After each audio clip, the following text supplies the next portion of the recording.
Buenas noches, bienvenidos a una nueva emisión de Aguafiestas.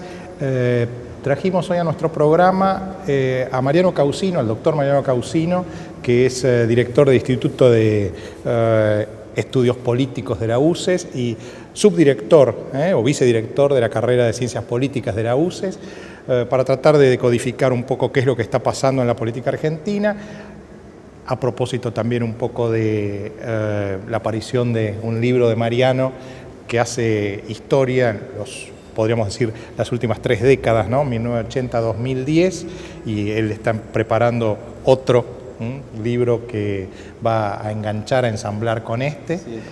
Y también está entorchado de una insignia muy significativa, que es haber sido multado por Moreno sí. Por difundir índices genuinos, ¿no? Aparentemente, sí. Reales. De manera tal que nos acompaña en la mesa nuevamente nuestro amigo Ricardo Matosian. Vamos a los auspicios y enseguida vamos al curso del programa.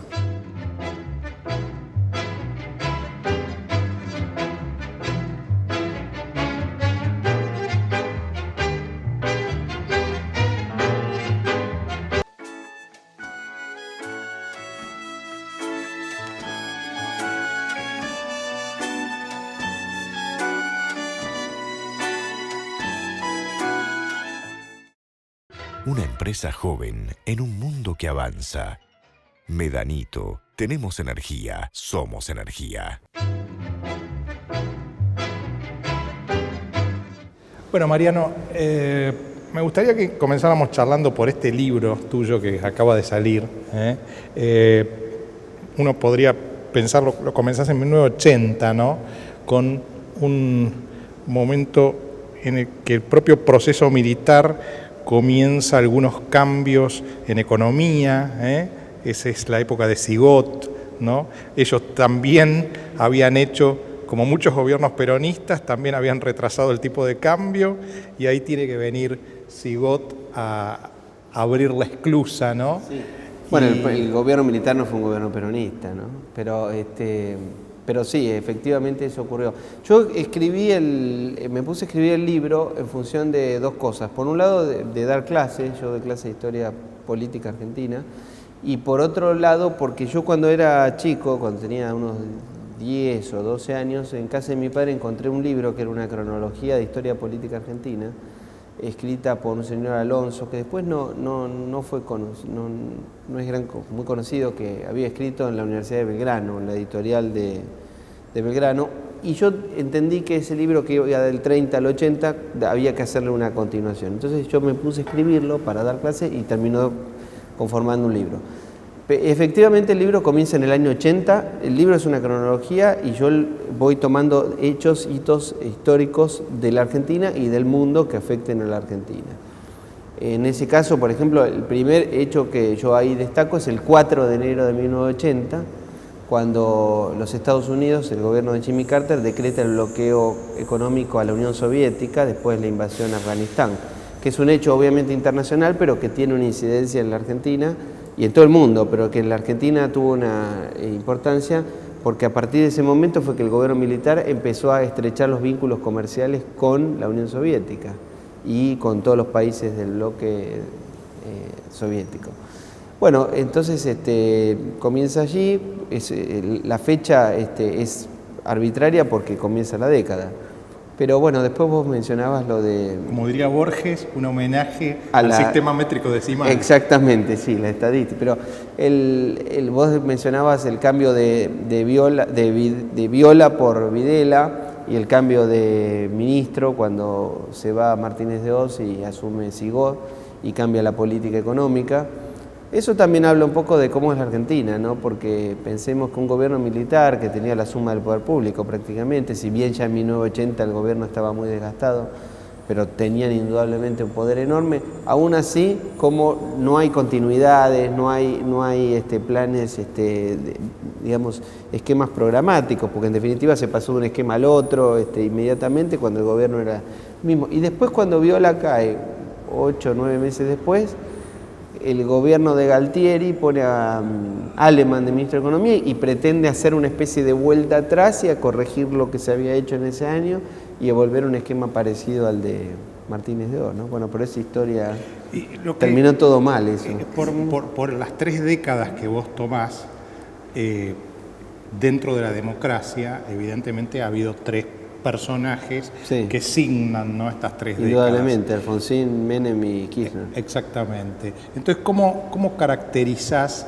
a estos 3 personajes? ¿Son los 3 iguales? ¿Es todo lo mismo? ¿Cuáles son las distinciones que hay entre los 3? Bueno, yo creo que indudablemente Alfonsín, Menem y Kirchner, y ahora Cristina Kirchner, pero de alguna manera es una sucesora de su marido, indudablemente porque el acceso al poder de la familia Kirchner lo decidió él. Son las 3 personas claves de las 3 décadas y ocupan el centro de la escena en esos 3 momentos. Tienen algunas semejanzas, por supuesto, una vocación política enorme, una decisión por el poder, una vocación por el poder inimaginable. Ahora, si uno mira, ¿no?, este proceso de Alfonsín, Menem, Kirchner, daría la impresión de que es un viaje de la república a la democracia, o mejor dicho, cada vez menos república y cada vez más ponderación del voto. Es decir, cada vez se le da más importancia al voto y cada vez se le da menos importancia a las instituciones, a la ley. Sí, bueno, yo entiendo lo que vos decís. Yo haría el siguiente comentario. Yo diría, cada vez menos república, sin duda. Cada vez más ponderación al voto, en lo declamativo sí, en lo real no estoy tan seguro, porque pensemos una cosa, las elecciones son cada vez más dudosas en algún sentido. Yo no amañadas, estoy diciendo, ¿no? Sí, amañadas desde ya. Yo no estoy diciendo que haya fraude de manera excesiva o decisiva, porque cuando una persona gana por 50 puntos y el siguiente saca 12, no hay 38 puntos de fraude. Ahora, hay una cosa que es real. Habría que analizar, en el año 83, por ejemplo, todas las gobernaciones, ¿cómo se ganaron? En el 87, ¿cómo se ganaron? La mayoría se ganaban 50-40, 50-45, 48-44. Todas las elecciones de gobernadores que sean de las últimas 2, por ejemplo, en el 2007 y 2011, hay veces que se gana por 60-20, 70-20. Entonces, la elección amañada es porque la elección no es el día del comicio solamente. También hay una diferencia. Si yo quiero ser gobernador de una provincia, quiero ser diputado, ¿cómo hago para luchar contra una persona que tiene todos los recursos del Estado, que tiene todos los medios, que tiene todos los... No es lo mismo. Y esto yo creo que lo que vos decís de la República tiene que ver, y un mal muy grande que se produjo en la Argentina en los últimos 30 años, es el proceso de la reelección casi indefinida. Vos decís, el fraude está cuando se formatea a quien vota. Desde luego, y además que cómo hace una persona desde el llano para postularse, para acceder a un determinado cargo, si tiene que competir contra todo el aparato del Estado. ¿Cómo hace?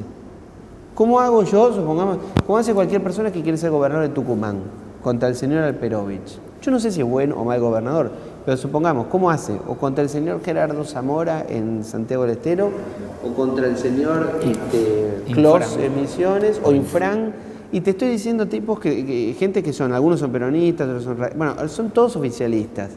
Pero algunos son de origen radical, otros son de origen peronista, ya no es un tema partidario acá. ¿Hay que resignarse a que el próximo gobierno sea peronista?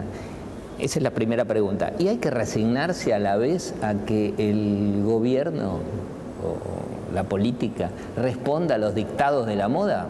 Porque en la época de Menem, la moda era privatizadora a partir del consenso de Washington y prácticamente en todo el mundo civilizado se seguían las mismas políticas.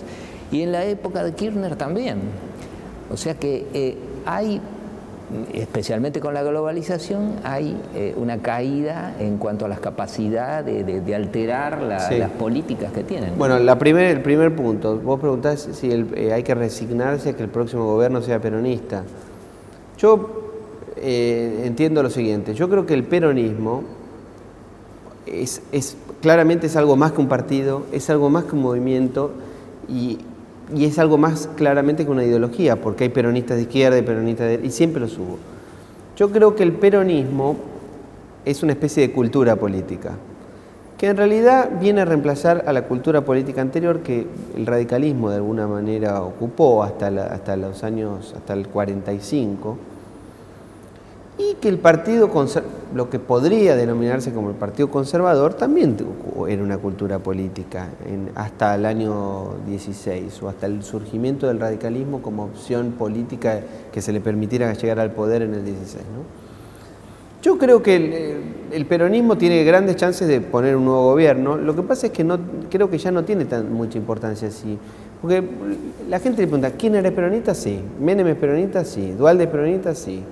Bueno, pero han hecho cosas totalmente distintas. Entonces yo no sé si, por ejemplo, el día de mañana el presidente Scioli quizás sea una cosa totalmente distinta que si el presidente es Alicia Kirchner, o que si el presidente es Capitanich o si es otro. Yo lo que no veo es hoy posibilidades de que una persona que no tenga un vínculo importante con el peronismo sea visualizado como alguien con las capacidades de gobernabilidad para que la gente lo vote, más allá de los propios, de que el que lo vote sea o no sea peronista, porque yo conozco montones de personas que no son peronistas, que al contrario han sido antiperonistas y que están viendo la interna peronista para ver cómo se resuelve. Ahora, esa visión de la gente que vos referís, ¿es genuina? Porque si uno mira y dice, bueno, a ver, miremoslo a quién le hicieron golpes de Estado. Sí, a los radicales, a Irigoyen se lo hicieron, a Iria se lo hicieron, Alfonsín terminó ahí con un problema con el medio de la hiperinflación, de la Rúa terminó, Frondizi, si uno lo mira, Frondizi en realidad es una mezcla, un híbrido, casi diríamos, de radical y peronista, ¿no? Sí. Todo esto está bien. Ahora, los gobiernos peronistas ¿terminaron? No, porque bueno, Perón, el gobierno de Perón también tuvo golpe, claro, el de Isabel. El de Isabel terminó, el de Duhalde termina, digamos, con el tema de las dos muertes. Y finalmente, este gobierno, esta mujer que está gobernando actualmente, ¿esto es la gobernabilidad del peronismo? Bueno, la pregunta tuya es muy profunda. Obviamente que yo coincido en que en esos hechos notorios que vos tomás. Pero si tomamos las últimas 3 décadas, que es lo que la gente tiene incorporado como la memoria reciente, y los tres gobiernos que vos mencionás, hubo 3 gobiernos fuertes, el de Alfonsín, el de Menem y el de los Kirchner. Bueno, el final dramático de Alfonsín y el final dramático de la Alianza hacen que la gente entienda que el radicalismo tiene un problema básico para otorgarle gobernabilidad. Eso, más allá de que sea justo o injusto, es una realidad objetiva. Yo creo que lo que le pasó a la Argentina es que entre el año 30 y el año 82, la Argentina tenía 3 grandes partidos políticos o 3 movimientos a los que la gente estaba dispuesta a darle el poder y que estaban legitimados como actores políticos a los cuales se les podía dar el gobierno. Uno era el Partido Radical, otro era el Partido Peronista y otro era el Partido Militar, genéricamente hablando.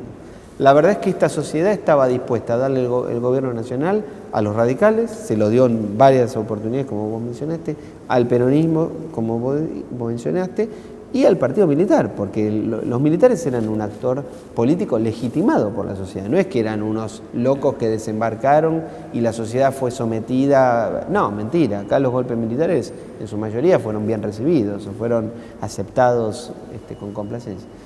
En el año 82, con la derrota de Malvinas, a mí me parece que el Partido Militar se terminó como opción política nacional. Y la sensación que yo tengo es que en el año 2001, con la caída de la Alianza, el radicalismo está con una crisis muy seria de ser visto por la sociedad como un eventual gobierno nacional. Es que eso hace que el peronismo ocupe todo el escenario. Claro, eso está bien, eso me parece correcto. El problema es por qué el peronismo sigue siendo visualizado. Bueno, básicamente porque no hay nada nuevo. Si surgiera en la Argentina un sistema de partidos como el que imaginó Torcuato Di Tella, en el cual surgieran 2 partidos con claras tendencias ideológicas, Sebrelli, por supuesto, en el cual hubiera un sistema de partidos propiamente dicho, con un partido de centro-izquierda y un partido de centro-derecha, que podrían convivir incluso con 2 partidos, por ahí uno muy de izquierda y uno de derecha, pero que en el centro, como ocurre en Chile, como ocurre... Que galvanizaran. Exactamente, como es en Chile, como es en Uruguay. Hasta cierto punto en Brasil, aunque es más complejo, ¿no? Pero España es clarísimo, Inglaterra es clarísimo, bueno. Ahora, eso no ocurre. ¿Por qué? Porque ni el peronismo y el radicalismo no han terminado de ocupar uno de esos dos lugares, o cuando los ocupaban a veces se los cambiaban, porque por ejemplo en los 80 el partido más de centro izquierda era el peronismo y el más de centro derecha el radicalismo. Con Menem se invirtieron los roles. El peronismo pasó a la derecha y el radicalismo. Bueno, la prueba más y acabada, ahora se dio vuelta. La prueba más acabada con De la Rúa, porque en De la Rúa aparece el vicepresidente, era Chacho Álvarez, que era peronista, y después, para tratar de sacar las papas del fuego, traen un peronista que era Cavallo. Exacto. Es decir, ahí la promiscuidad era total. Y De la Rúa, a su vez, representaba el ala derechista del radicalismo, que tenía que convivir con el ala supuestamente izquierdista, que era Alfonsín, que le conspiró en contra. Bueno, esa experiencia terminó muy mal en la Argentina. Ahora, vos te referiste a Alfonsín, a Menem y a Kirchner como tres gobiernos fuertes. Sí. ¿No? Cristina, ¿es un gobierno fuerte o débil? Bueno, sí, hasta hoy ha sido un gobierno fuerte. No sé, hoy, fin del año 2012, después de las dos manifestaciones notables que hubo en la ciudadanía, el 13 de septiembre, el 8 de noviembre, hay que ver qué correlato electoral tiene eso y si qué ocurre el año que viene. Hasta hoy ha sido un gobierno fuerte, en el sentido de que ha tenido... esta señora ha sido elegida por el 47% de los votos en el 2007 y ha sido reelecta con el 54%. Sí, pero me refiero a los episodios, por ejemplo, de enfrentamientos que tuvo con Macri, con Scioli, con De la Sota con Peralta. ¿no? Esos episodios revelan que ha perdido la fuerza. Seguramente, definitivamente, o puede recuperarla. No, definitivamente no lo sé. Seguramente, lo que sí revelan es que hay una situación de crisis política, pero también tengamos en cuenta que es un gobierno que tiene casi 10 años. Es un gobierno que obviamente ha ido perdiendo aliados, que vos los mencionaste, y que tiene un enfrentamiento notorio con los gobernadores opositores o díscolos. El caso más notable es el de Macri y otro caso importante es De la Sota. No así yo diría con Wiener, porque Wiener es un gobernante opositor, bueno, ahora Bonfatti, ¿no? Pero ideológicamente es tan cercano que con solo seguir la votación en el Congreso uno se da cuenta que no es tan grave la situación esa. Pero, y además porque nadie lo ve a Wiener o a Bonfatti como una experiencia posible de ser gobierno, no se lo visualiza como tal. Yo creo que acá el país tiene un problema muy serio, porque el país tiene un peronismo que ocupa todo el espacio político, o casi todo el espacio político, no tiene un partido de recambio, y eso para una democracia es muy malo, porque una democracia requiere al menos dos partidos, tiene que haber alternancia. Al no ocurrir eso, la alternancia ocurre dentro del partido peronista. Ya que vas a eso, al tema de la alternancia dentro del peronismo, hay incluso un tema de alternancia, podríamos decir, económica dentro del peronismo, que me parece muy interesante analizar, ¿no? Si uno piensa en tres ajustes: Gómez Morales, 52-53, Celestino Rodrigo, año 75, Remes-Lenikov, año 2002. Sí. Peronismo populista, hace, digamos, que la gente consuma, que estén todos contentos, que estén todos felices. Peronismo inflacionista, viene la inflación, retraso cambiario, hasta que le explota todo y entonces llaman a Gómez Morales, a Rodrigo, y dicen: muchachos, hay que acomodar un poco esto, porque si no el peronismo pierde el poder. Esa plasticidad, ¿no?, que tienen para ir acomodándose a hacer populismo y después hacer ajustes brutales que tiran el salario de la gente al diablo. Esto, digamos, es,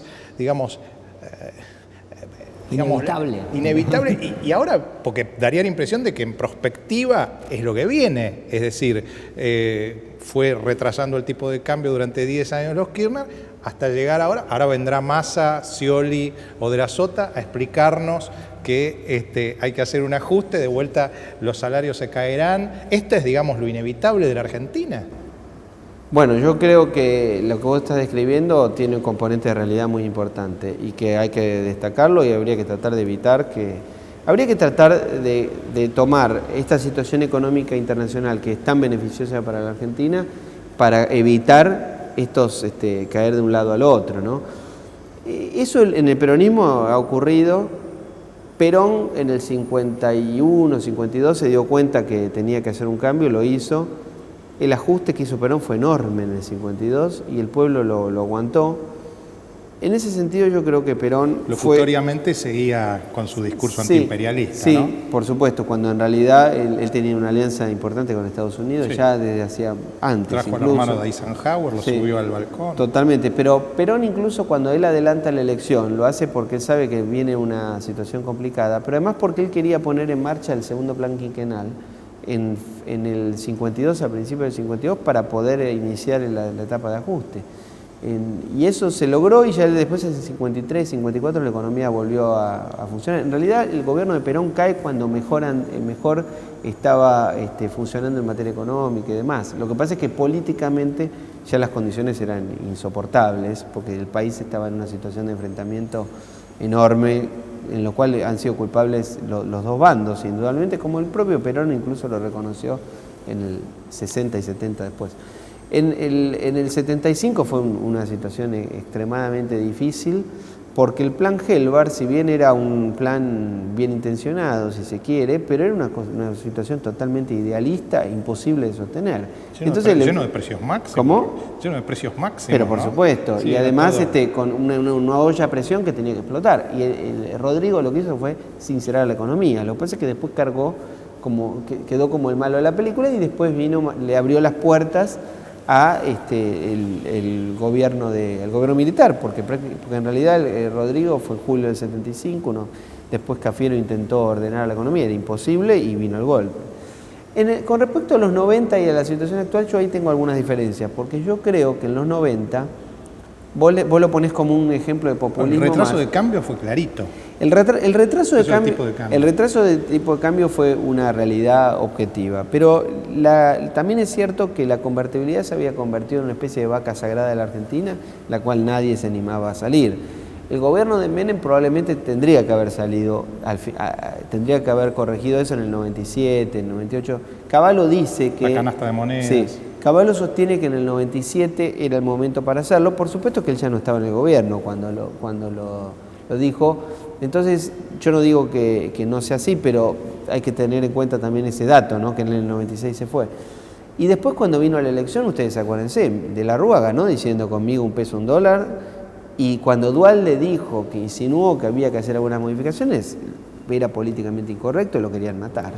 Entonces, sí, inclusive Duhalde, conversando conmigo, me dijo, ¿no?, que cuando lo reemplazaron a Cavallo por Roque Fernández, él había programado una reunión que se hizo con Cavallo y con otras personas más, cuyo propósito era salir de la convertibilidad o modificar el tipo de cambio, porque también se podía salir, por ejemplo, poner el cambio 1,4, ¿no?, por dólar, o sea, devaluar dentro de la convertibilidad. Pero algo ya estaba pensando Cavallo hacer en el momento que Menem decide el cambio de ministro. El cambio. Eso lo llevó a Duhalde a decir después que la convertibilidad estaba agotada por exitosa. Bueno, él dijo, claro, exactamente, él dijo, el modelo está agotado por exitoso. Y la frase de Duhalde, en realidad, analizada con el tiempo, tenía razón. Lo que pasa es que era políticamente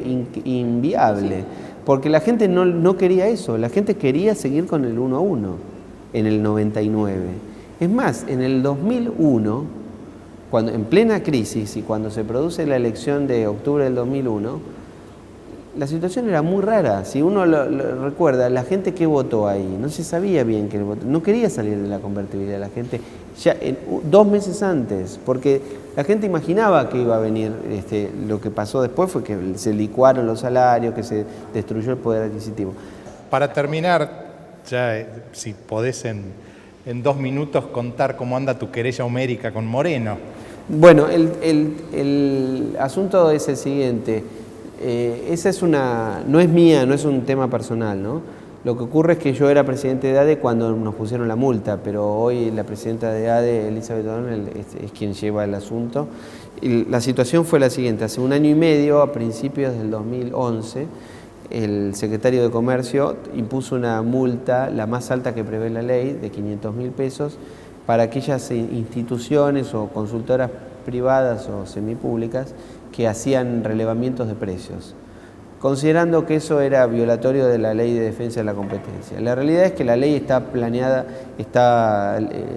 planificada para un objeto absolutamente distinto al que él impuso, y esas multas fueron apeladas. Es el caso de la Asociación de Dirigentes de Empresas, de la que yo era presidente en ese momento, y hay 11 economistas o grupos de economistas que están en la misma situación. Eso ha sido todo apelado.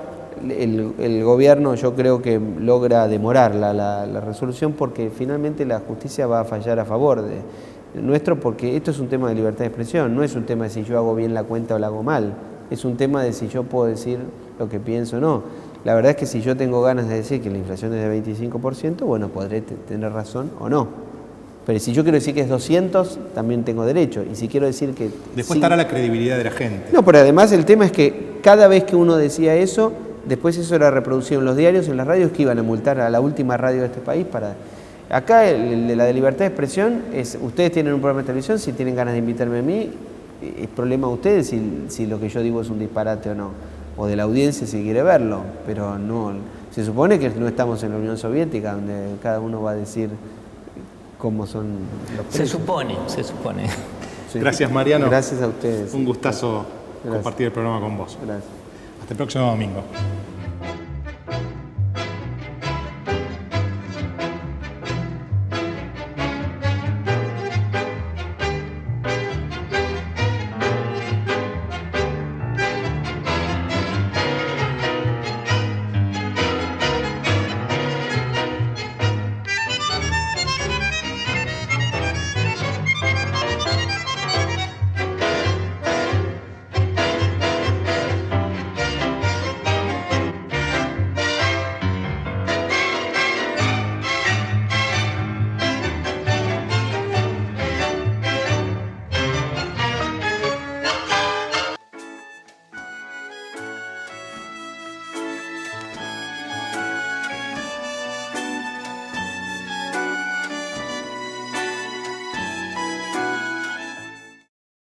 Una empresa joven en un mundo que avanza.